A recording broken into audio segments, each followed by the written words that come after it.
Child soldiers are fighting on both sides of the bloody conflict in Syria. That's according to UN investigators and charities. As the crisis in Syria approaches its second anniversary this week, the UN is warning that this is not a simple battle between good rebels and an evil regime. Reporter Abdallah Mazawini has this update from Damascus for us.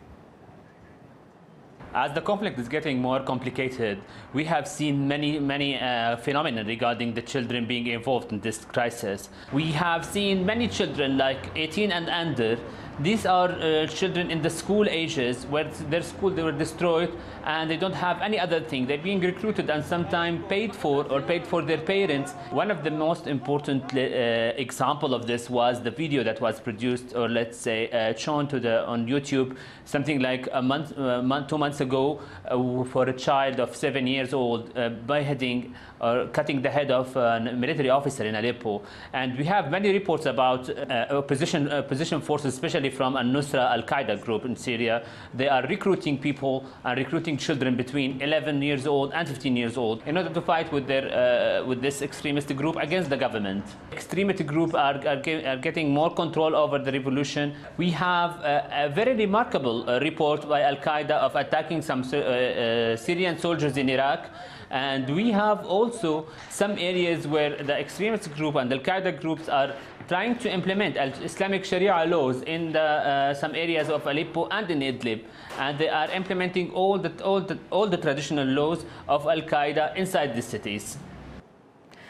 Meanwhile, the leaders of Britain and France say they could well supply weapons to the Syrian rebels despite a UN embargo. Russia reported by saying responded by saying that it would be a breach of international law. And as RT's Maria Finoshna explains now, foreign involvement is increasing all the time.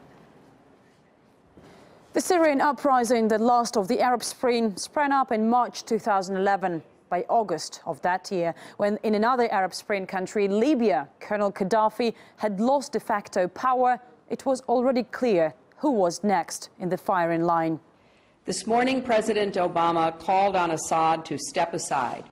As if on cue, many others would soon echo the same rhetoric. It is time for Bashar to go. So the message to President Assad is it is time for transition, it is time for you to go.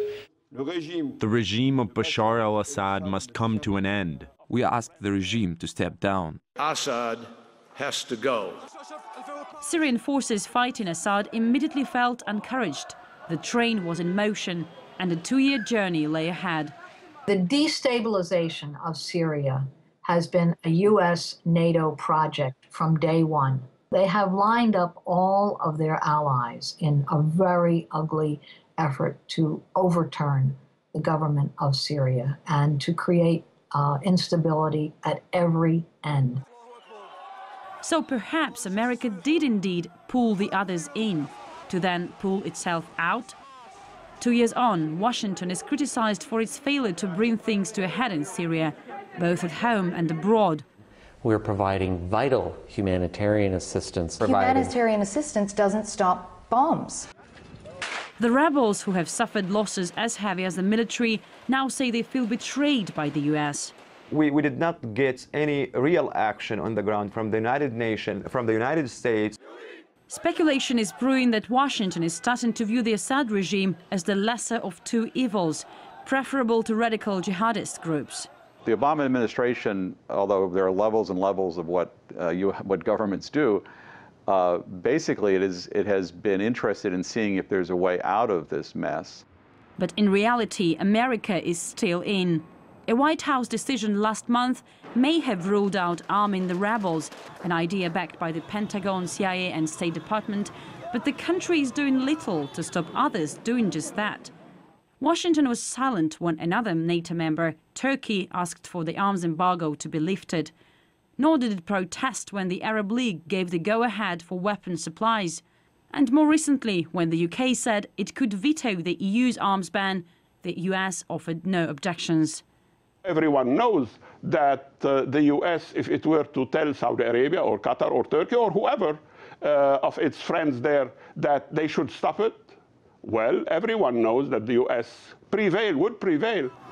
Instead, the US has decided to watch from a safe distance, what it played a crucial role in starting. The Americans can't fix this problem, Syrians have to fix this problem.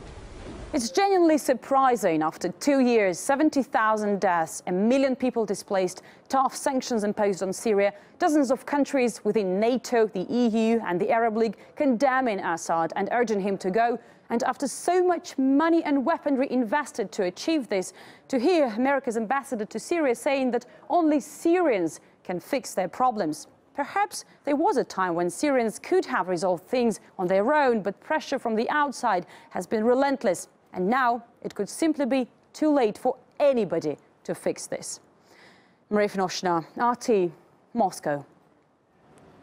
And on our website, we're asking you what foreign supplies of weapons to the Syrian rebels could lead to. And so far, 36% of those who voted say this will only prolong the conflict and lead to more bloodshed. Slightly less say that this will cause other countries to arm both sides in the conflict, ultimately setting the whole region on fire. Just over a fifth of you, yes, think that this would spark a worldwide diplomatic crisis. And just 7% of you, just a minority of you, think this will actually lead to an end in the conflict with the opposition emerging victorious. So do head to RT.com and cast your vote. If you haven't done it yet, we'll be very happy if you do.